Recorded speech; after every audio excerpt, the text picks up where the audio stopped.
Os doy la bienvenida al seminario El Derecho Aduanero y el Comercio Internacional, organizado por el Máster en Derecho del Comercio Internacional de la UNIR.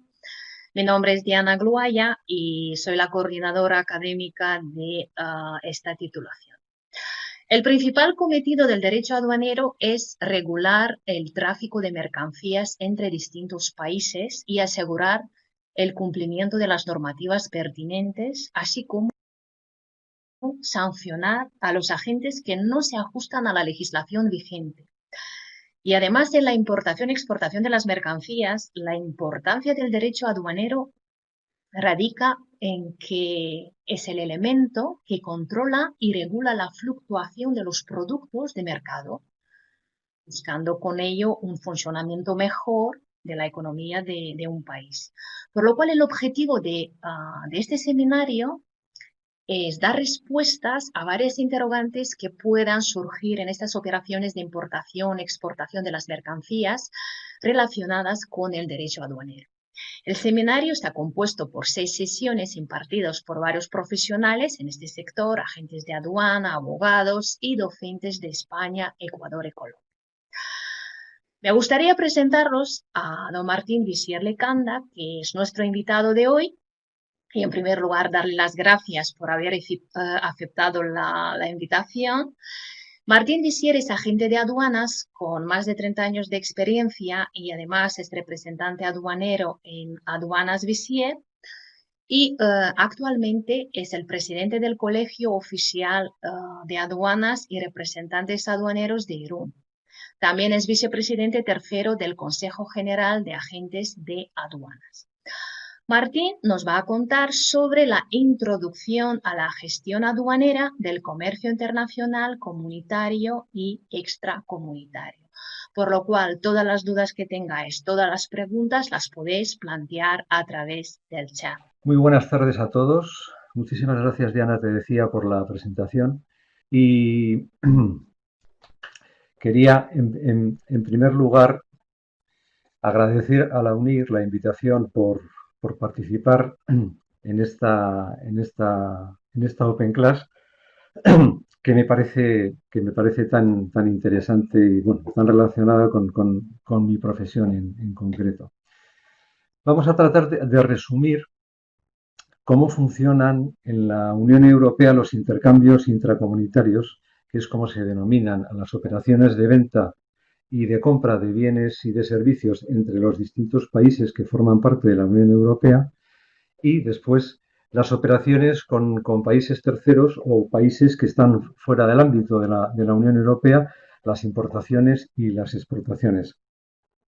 Para que se hagan ustedes una idea de la profundidad y de la extensión y de la complejidad legal que representan, les diré que solamente la tercera parte del segundo tema que vamos a ver esta tarde, de la parte del comercio con terceros países, en un máster de representación aduanera en el que yo doy clase, ocupa 21 horas. Así que hemos tenido que reducir muchísimo el formato y hacer un extracto y un resumen muy drástico para poder encajarlo en esta Open Class.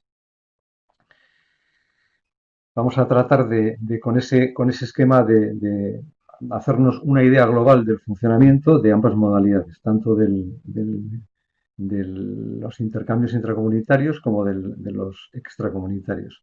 Y empezamos por los primeros, por los intracomunitarios. Desde que se aprobó perdón, porque se me olvidó pasar las diapositivas. Bueno, este era el esquema de la presentación y empezamos con los intercambios intracomunitarios. Vamos a tratar de resumir cómo funcionan dentro de la Unión Europea los intercambios intracomunitarios, hemos dicho. Y para empezar diremos que desde que se aprobó la primera directiva del IVA en el año 1967, se instauró un sistema en el que se suprimió todos los aranceles de importación y las desgravaciones fiscales que existían entonces a la exportación entre los Estados miembros de las entonces comunidades de la Comunidad Europea, y se estableció un sistema de imposición en origen del comercio intracomunitario, fundamentalmente de los impuestos indirectos que existían, que eran los impuestos especiales y el IVA de importación. Para que se evitaran distorsiones en la fijación de los precios y a la vez para que se facilitara el libre movimiento de mercancías, que era una de los logros o de las intenciones de la Comunidad Económica Europea de entonces, eh,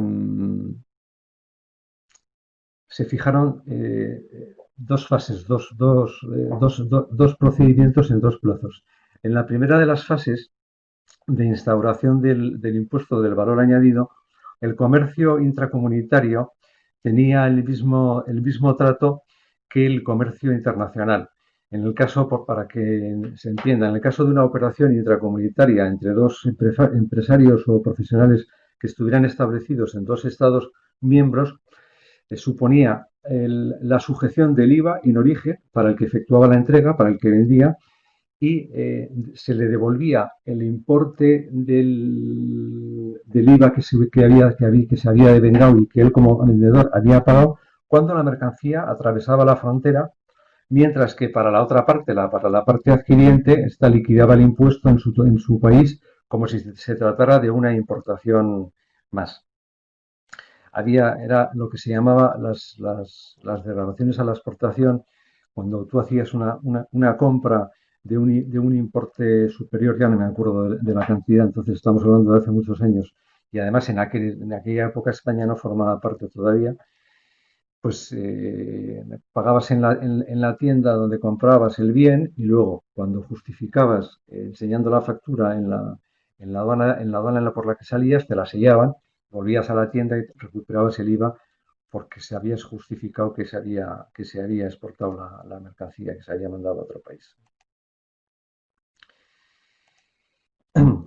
España se adhiere al impuesto sobre el valor añadido en 1986 y está durante un régimen transitorio hasta diciembre de 1992, que a partir del mes siguiente de enero es cuando entra de pleno derecho en la Comunidad Económica Europea.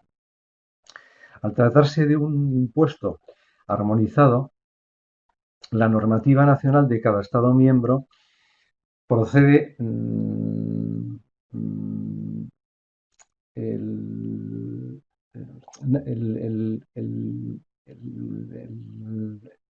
impuesto procede de la normativa comunitaria, estableciéndose siempre siendo esta preeminente en el derecho comunitario sobre los derechos nacionales. Es decir, prevalece la normativa comunitaria global que se hace ante la armonización del impuesto sobre cada legislación que hubiera al respecto de este impuesto indirecto en cada Estado miembro. Se establecen en función del tipo de mercancía tres tipos impositivos que se mantienen hoy mismo así: el normal, el reducido y el superreducido, y luego en cada país, en cada Estado miembro, se regula o se establece también cuál es el tipo impositivo para esas categorías, cuál es el del normal, el del reducido y el del superreducido. Al final, en la práctica, en el uso diario y en la liquidación del impuesto sobre el valor añadido, solo hay diferencias en los tipos impositivos y en la forma de liquidarlo, en las declaraciones que se utilizan para liquidarlo. El procedimiento que se utiliza es que el IVA de las entregas de los bienes o de los servicios en el país de origen está exento de IVA y este se tributa en el Estado miembro de destino.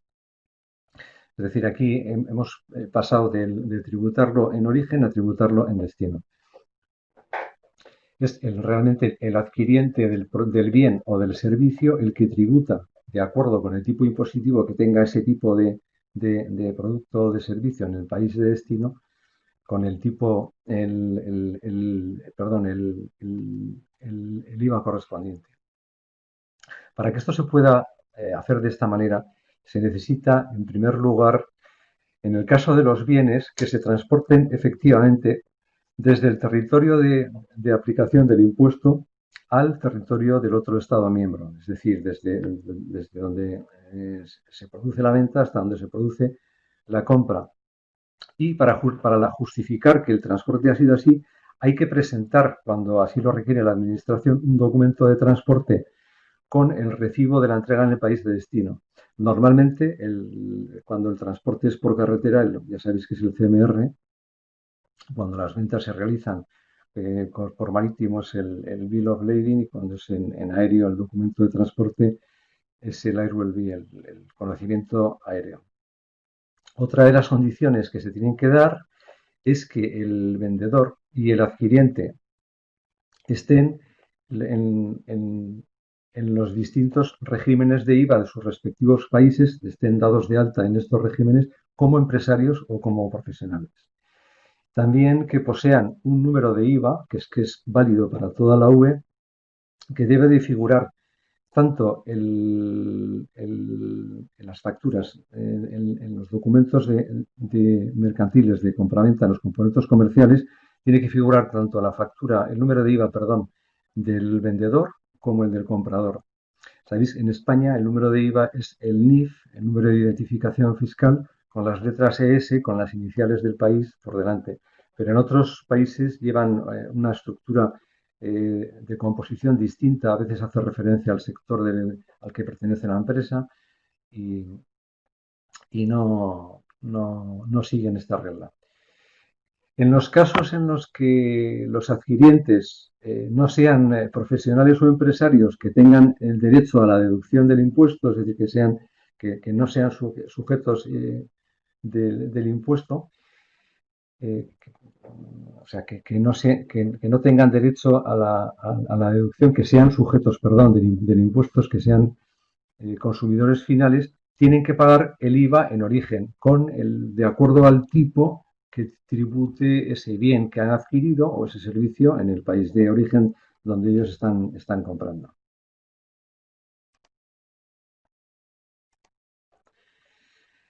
Además del impuesto indirecto del IVA, hay que liquidar en algunos casos los impuestos especiales que gravan el alcohol, el tabaco, los combustibles, por citar unos cuantos que no están armonizados. En este caso, la Unión Europea ha previsto mecanismos más complejos para el tránsito de las mercancías que están sujetas a estos impuestos especiales que decía, de forma que cuando se hacen entre empresarios y profesionales que no son consumidores finales, como pasa también con el impuesto del valor añadido, se realizan de manera exenta y se tribute en el país de destino. Para ello se utilizan unos documentos electrónicos de circulación entre los operadores intracomunitarios que tienen establecimientos autorizados. Por ejemplo, en el caso de los alcoholes, que son los establecimientos, son los CAES, y estos documentos de tránsito que se utilizan son los ARCs, que están en un sistema informático que es válida para toda la UE. Cuando los adquirientes, como en el caso del IVA, no sean profesionales o empresarios autorizados, tienen que comprar el bien en origen con la liquidación, o sea, pagando el impuesto especial al tipo en el que se liquida en el país donde están comprando el bien.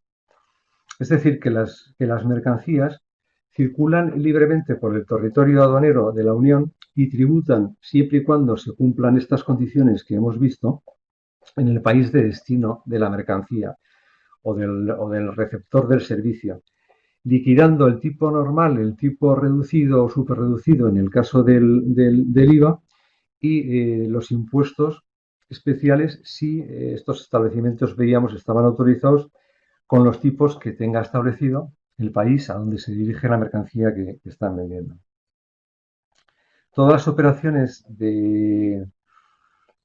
adquisiciones y entregas intracomunitarias de bienes, solamente de bienes, se declaran a partir de un umbral de un valor que se establece anualmente por la Unión Europea en una declaración mensual de estadística que se llama Intrastat. Me imagino que a muchos de ustedes les sonará. El umbral que existe para cada flujo, adquisiciones y entregas, las compras y las ventas, es de 400.000 euros en España. A partir de este umbral hay que hacer la declaración y se hace de la manera siguiente. Un operador que llegue a ese umbral en uno de los flujos, que hemos dicho que eran independientes, deberá realizar la declaración de Intrastat de ese flujo desde el momento en el que llega a ese volumen de compras, por ejemplo, o de ventas, hasta el final del año y luego durante los 12 meses del año siguiente.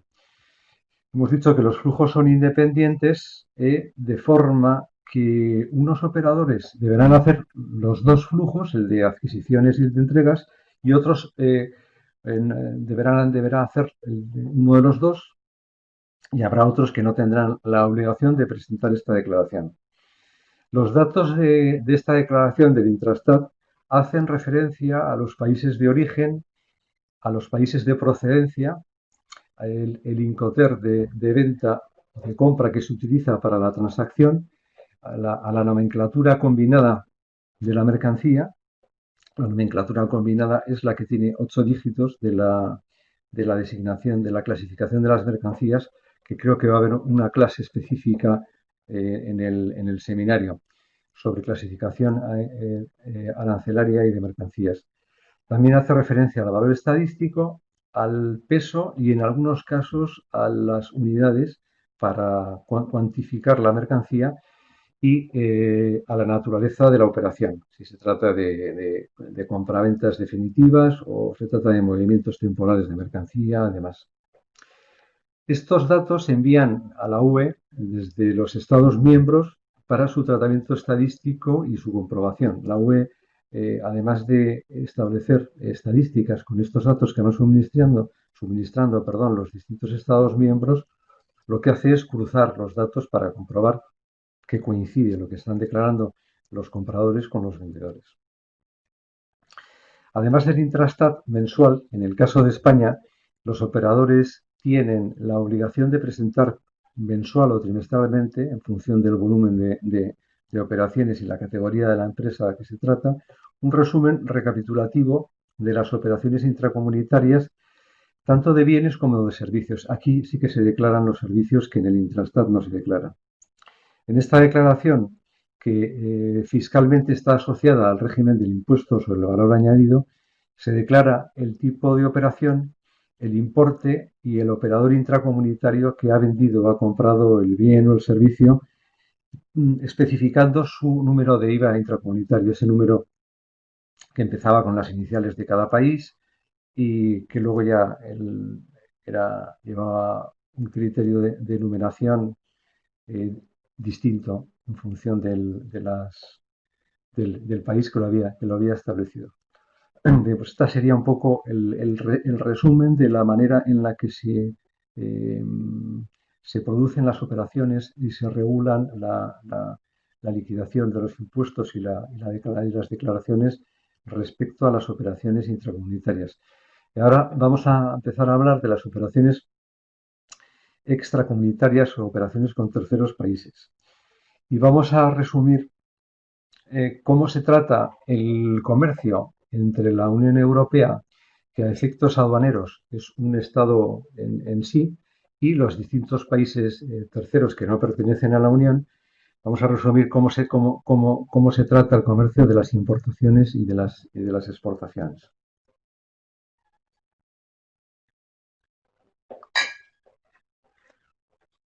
Como estaba diciendo, la Unión Europea es un territorio aduanero único en donde entran mercancías, en el caso de las importaciones, de países terceros que no pertenecen a la Unión Europea y desde donde salen mercancías, en el caso de las exportaciones, a esos terceros países. Una vez que se importa una mercancía eh, en un país de la Unión Europea, esta mercancía puede circular libremente por todo el territorio de la Unión como si se tratara de un solo país, con la salvedad de los impuestos indirectos, que son el IVA y los impuestos especiales, que ya hemos visto cuál es el tratamiento que tienen, incluso también para las mercancías que se introdujeran con un despacho eh, de, de importación a libre práctica en un país distinto en el que luego la mercancía va a acabar dentro de la UE y en el que debería de tributar ahí el, el IVA y los impuestos especiales. De manera que las mercancías pueden circular una vez que se han importado desde un tercer país en la UE sin ningún límite aduanero entre los distintos Estados miembros. Hemos visto la salvedad de los impuestos indirectos, que esto sí que condicionan un poco el tránsito de estas mercancías, pero aduaneramente, una vez que ya se ha hecho la importación en el país de entrada de la Unión Europea, ya esa mercancía puede circular libremente. La regulación, toda la regulación legal y técnica de las operaciones con terceros países. Digo técnica porque también aquí se recoge cuál es el mecanismo para proceder. Está recogida en el Código Aduanero de la Unión, que es la herencia, por así decirlo, del antiguo Código Comunitario, que era mucho más reducido y que estaba mucho más parcheado y que necesitaba una serie de complementos de legislación a base de reglamentos y de directivas. Y este CAO, este Código Aduanero de la Unión, es mucho más profundo y mucho más complejo que el Código Comunitario. También tiene sus imperfecciones, tiene inconcreciones, tiene falta de desarrollo y también tiene algunas eh, el, bueno, estas imperfecciones y estas inconcreciones permiten a veces que existan diferencias de interpretación entre unas administraciones de aduanas y otras. Aunque en conjunto establece en realidad un todo aduanero, una praxis global que hacía falta regular de forma única y específica, que resulta a la postre bastante aceptable para todos los países o para todos los Estados miembros y quedan pocas cuestiones que falta desarrollar, pero que se tienen que armonizar para que la aplicación sea uniforme y se puedan evitar agravios o discriminaciones a la hora de aplicarse en los distintos Estados miembros de la Unión Europea. Consta de 3 reglamentos comunitarios. El reglamento base es el 952 del 2013. Luego tiene un reglamento delegado y un reglamento de ejecución. Los dos son del 2015. El delegado es el 2446 y el reglamento de ejecución es el 2447. El siguiente.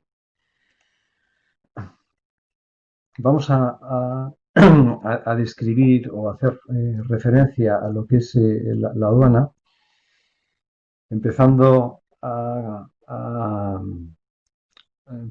por aclarar que es el organismo el que está encargado de aplicar el código aduanero en cada Estado miembro. Y en el propio código aduanero, en el artículo 5, es uno de los primeros artículos en el que vienen un montón de definiciones aduaneras, lo define textualmente a las autoridades aduaneras como las administraciones de aduanas de los Estados miembros que son competentes para aplicar la legislación aduanera, así como cualquier otra autoridad que esté facultada con arreglo al derecho internacional para aplicar determinadas disposiciones de esa legislación.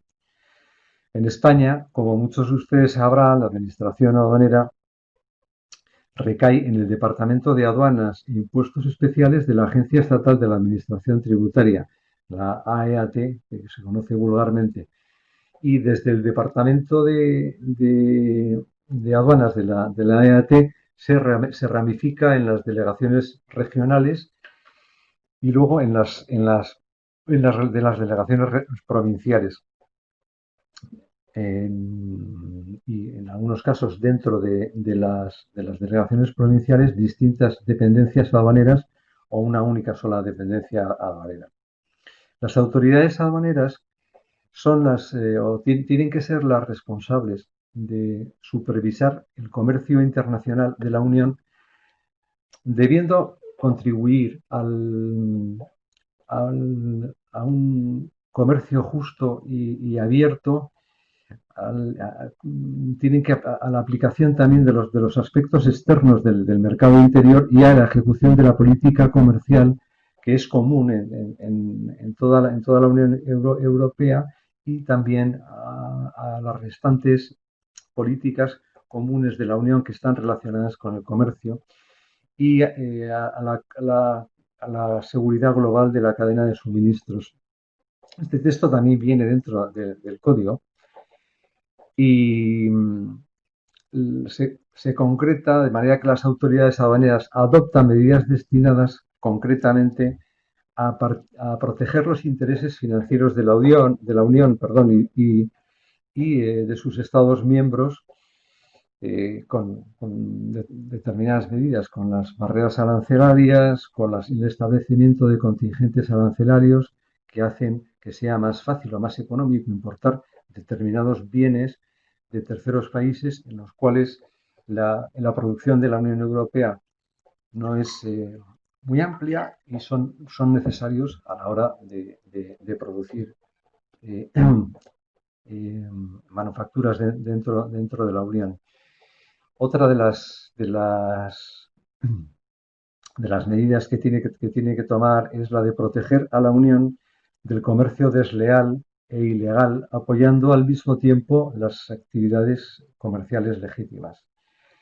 Esto se concreta muchas veces en los famosos derechos antidumping, que lo que hacen es evitar que mercancías que se fabrican bajo costo en países terceros y que contra los cuales no podría competir la Unión Europea, si se quieren importar aquí, tengan que pagar un plus sobre el arancel, que son los derechos antidumping, para regular esas diferencias de costes que tienen esas mercancías con las mercancías equivalentes que se producen dentro de la Unión. Otra de las medidas de las autoridades aduaneras es garantizar, y además muy importante, la seguridad y la protección de la Unión y de sus residentes, protegiendo el medio ambiente, actuando cuando proceda en estrecha cooperación con otras autoridades. Y aquí se establece dos, dos mecanismos, uno de prevención y otro de análisis. Es decir, hay un primer análisis de riesgo frente a las mercancías que se van a importar. De hecho, es obligatorio establecer una declaración sumaria que se manda previamente a la entrada de la mercancía en la Unión, de forma que las autoridades aduaneras saben que determinado medio de transporte que viene de un determinado país, dependiendo del tipo de transporte, de la duración del transporte y demás, hace falta presentarlas con plazos distintos y además hablaremos al final de un nuevo sistema, el ICS2, que se va a establecer a partir del año que viene y que modifica toda esta comunicación estableciendo un nuevo protocolo y un nuevo sistema. Pero bueno, esa primera comunicación que se tiene que hacer a la aduana y luego después el control cuando esa mercancía viene, en función del análisis de riesgo inicial que hace la aduana cuando recibe la notificación de la mercancía que se va a introducir de determinado país con una serie de datos, puede establecer una serie de alarmas o de previsiones de inspección o directamente puede rechazar el envío porque considera que es muy lesivo la importación de esa mercancía para la seguridad eh, de las personas o para la seguridad de la Unión. Y luego, y luego está la segunda fase, que es cuando llega esa mercancía y hay que verificar que efectivamente se, la mercancía sí tiene todas reúne todas las condiciones de seguridad necesarias para cumplir con la normativa que tiene la Unión en cuanto a seguridad alimentaria, veterinaria, sanitaria y fitosanitaria. Y aquí es cuando entran de manera solapada otros organismos, los organismos paraduaneros, que previa a la declaración de las importaciones a la aduana hay que pasar inspecciones veterinarias, sanitarias, farmacéuticas, fitosanitarias y de calidad. Por eso decía que este punto es muy, muy importante. Y otra de las medidas es la de mantener un equilibrio adecuado entre los controles aduaneros, perdón, y la facilitación del comercio legítimo. Es decir, que haya una clara compatibilidad, que haya un equilibrio claro entre lo que es el control para evitar los riesgos y mantener la agilidad del comercio internacional. En teoría, una de las intenciones más importantes que tiene el código aduanero es permitir que el comercio internacional sea el más ágil posible. Bueno, pues en estas operaciones de comercio exterior hemos visto muchos eslabones que intervienen y uno de ellos es la aduana. Cuando actúan de manera coordinada y conjunta todos estos eslabones, al final lo que permiten es que el resultado de una operación sea positiva, no tenga riesgo y al final la aduana de lo que se trata es de que sea un catalizador positivo y que la tarea sea facilitar el conjunto de toda la operación y facilitar también a los operadores que intervienen. La aduana española, que al estar integrada en la agencia tributaria, debe realizar una adecuada gestión de la información, una información que nos va a permitir a los operadores ser ágiles y por tanto el papel de la aduana es el de usar, el de utilizar mecanismos para que esa información fluya en las operaciones comerciales y que den respuesta a las necesidades que tienen los operadores. En concreto, pues la sede electrónica de la agencia tributaria en el departamento de aduanas, la oficina virtual, permite obtener cantidad de información online y actualizada además diariamente sobre las distintas operaciones, los cambios de legislación que afectan al comercio. Vamos a hablar, por estar así en el esquema, de la figura del transitario y del agente de aduanas, que veremos que son distintas aunque se solapan. El agente de aduanas o el representante aduanero es un profesional del comercio exterior que está muy cualificado y que debe de conocer profundamente la normativa aduanera, así como tiene que estar al tanto de todas las modificaciones que esta normativa aduanera va sufriendo día a día. La complejidad de las tareas que al final un representante aduanero tiene que desarrollar es notable. Hay que tener en cuenta que en cada envío que entra en la Unión Europea, el agente de aduanas o representante aduanero tiene que determinar la clasificación correcta de las mercancías, tiene que poder justificar y averiguar cuál es el origen de esas mercancías, que no siempre es fácil, tiene que calcular también el valor aduana de la misma sobre el cual se va a tributar los impuestos aduaneros, la deuda aduanera, los derechos arancelarios, los demás impuestos aduaneros y la deuda fiscal, los impuestos indirectos. Luego también tiene que saber si estos productos están sujetos a algún tipo de cuota o de restricción o también si llevan un control de estos organismos parabaneros que hemos visto. También en el caso de las exportaciones que salen de la Unión Europea, el representante aduanero, el agente de aduanas, tiene que conocer, en función del-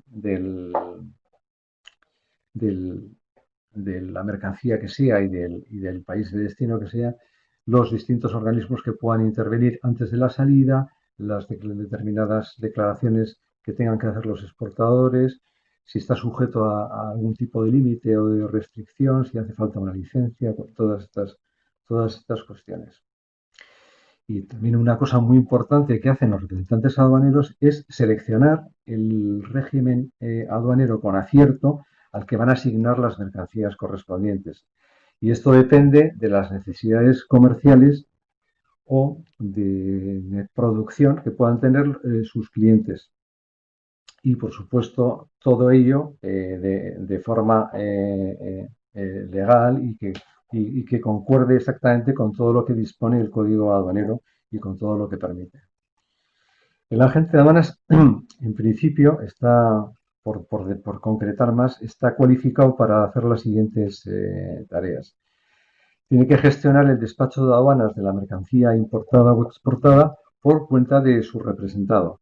También asesora a su cliente en materia de aduanas y proporciona información actualizada sobre los cambios, las tendencias, las estadísticas de comercio exterior a sus clientes.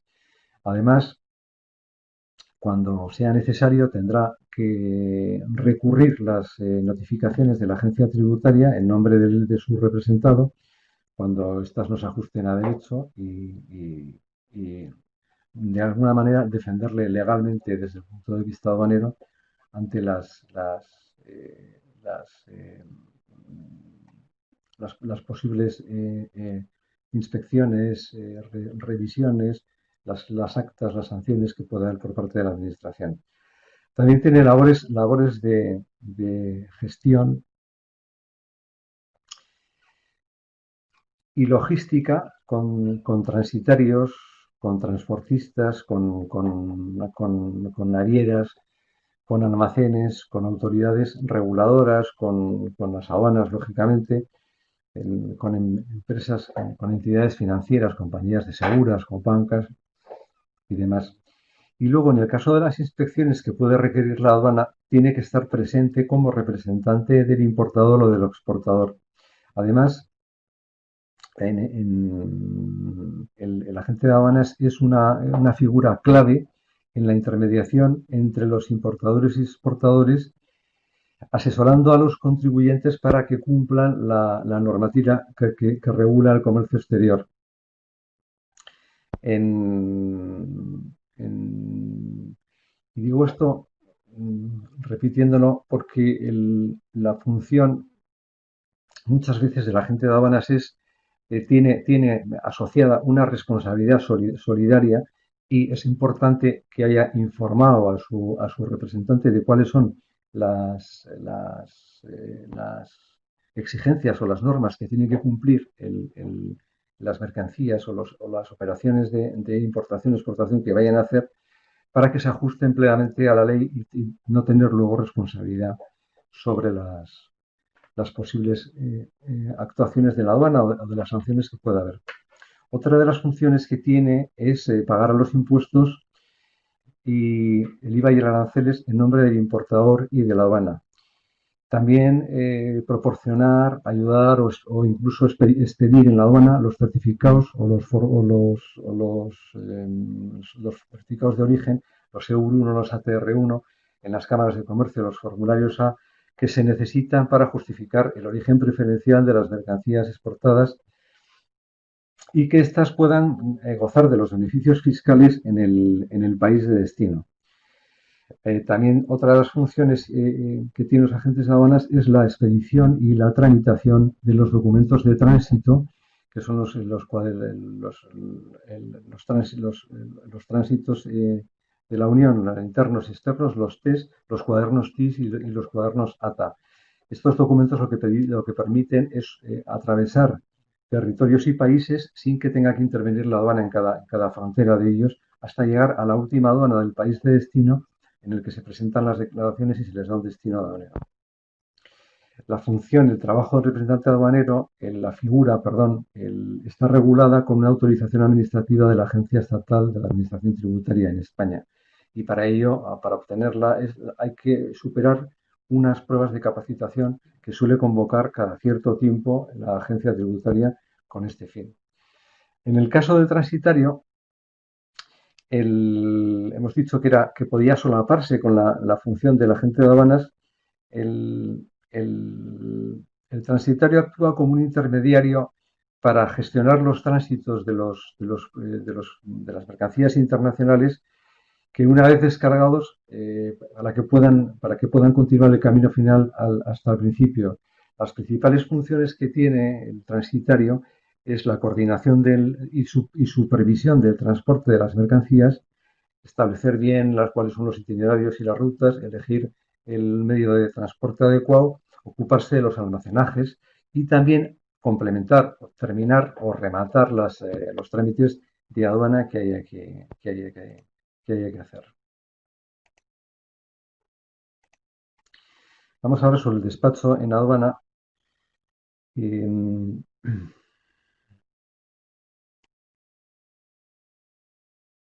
Ya nos queda muy poco tiempo. Voy a ir lo más rápidamente posible.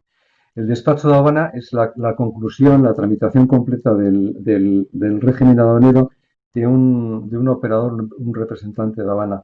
Hay varios, el despacho de aduanas es la presentación de las mercancías en la aduana y la conclusión de los trámites hasta la finalización. Hay distintos tipos de despacho de aduanas. El despacho libre práctica, que sería el de importación, y el despacho de los regímenes especiales, que no vamos a tratar, por supuesto, por falta de tiempo, como sería los tránsitos, el depósito, los destinos especiales, que son la importación temporal, el destino final, y los tráficos de perfeccionamiento, activos y pasivos. Entonces, vamos a centrarnos con el despachos de importación y exportación. Para presentar las declaraciones aduaneras hay que tener una serie de documentación que pruebe varias cosas. Primero, la naturaleza de las mercancías, que identifique qué mercancía es, el valor, el peso de las mismas, el documento que justifique el transporte que han hecho o van a hacer. Normalmente son la factura comercial, el packing list y el documento de transporte, los tres que hemos citado antes, el conocimiento marítimo, el conocimiento aéreo o el CMR, el transporte de carretera. Además, harán falta documentos sanitarios, documentos de calidad o declaraciones de los importadores y de los exportadores para cumplir las exigencias de la aduana en los despachos. Cuando se presentan las declaraciones en la aduana, se realiza en España de manera telemática, bueno, en toda la Unión se realiza de manera telemática y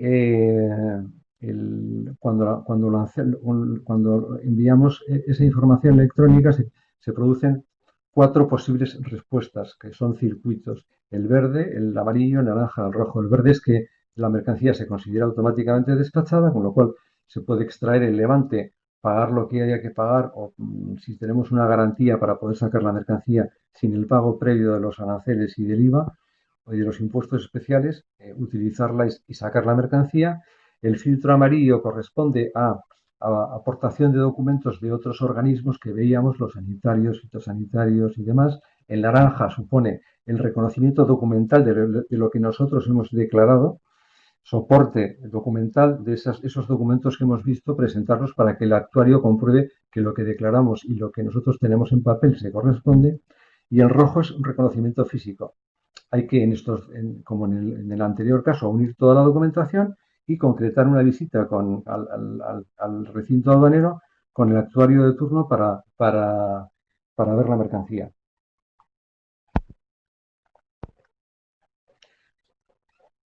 Veíamos que era una de las funciones que tenía la agencia de aduanas. Y bueno, vamos a mirar también cuáles son las inspecciones aduaneras. Voy más rápido porque si no, no nos da tiempo. Cuando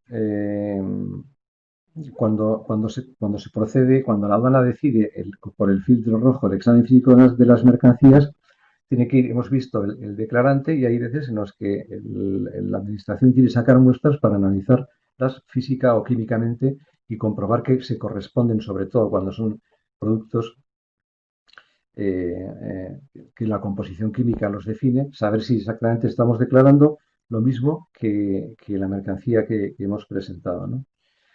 Entonces, el declarante tiene que estar, puede estar presente en la estación de muestras e incluso hay veces que la aduana le obliga, le exige estar en la estación de muestras. Las muestras luego se analizan. Primero, si es una inspección normal, la aduana comprueba que la mercancía está bien. Si está bien, la despacha y se cambia el circuito y ya sale despachada y sale el levante de la mercancía. Y en el caso de que haya una disconformidad, la aduana puede levantar un acta si es otra mercancía, cambiar la mercancía, puede poner sanciones por esto, puede liquidar las diferencias que pudiera haber por la declaración de una declaración a otra. La representación aduanera, bueno, aquí me he extendido bastante. Se puede representar, el representante aduanero puede actuar con dos modalidades, la directa y la indirecta. La directa es en nombre y por cuenta de otra persona y la indirecta es en su propio nombre y por cuenta de otra persona. La más aconsejable y más segura es la directa porque sobre la indirecta tenemos una responsabilidad adicional de posibles liquidaciones durante los siguientes cuatro años. Pues me he pasado de tiempo y todavía a mí me queda atajo. Sobre el OEA, voy a ser muy, muy breve. La figura del OEA es, es como una normalización, una certificación que tienen algunas empresas y que es una distinción que la Administración les da cuando se cumplen una serie de requisitos de confianza, de forma que los controles sobre estas empresas son menores. Tienen una serie de ventajas, los trámites son más sencillos, las garantías que tienen que presentar son menores. En fin, para poder ser OEA y pasar estas certificaciones hay una serie de requisitos que hay que cumplir, que están aquí. Y bueno, ya me queda muy poco hablar sobre las operaciones de comercio electrónico que ahora mismo se están regulando todavía, pero que en principio se van a implicar a las plataformas de venta como Amazon, AliExpress, a que se ocupen de liquidar el importe del IVA del país de destino a donde va la mercancía, independientemente de dónde se compre, y se les va a hacer colaboradores de la fiscalización. Y luego me quedaba lo del ICS2, que es un sistema de comunicación previo de llegada de las mercancías, que en lugar de la EMS, que es el sistema que se utiliza ahora, esto es una novedad, a partir del año que viene se va a modificar. Bien, pues me van a disculpar por la velocidad con la que he tenido que concluir esto, pero la verdad es que nos hemos ido de tiempo.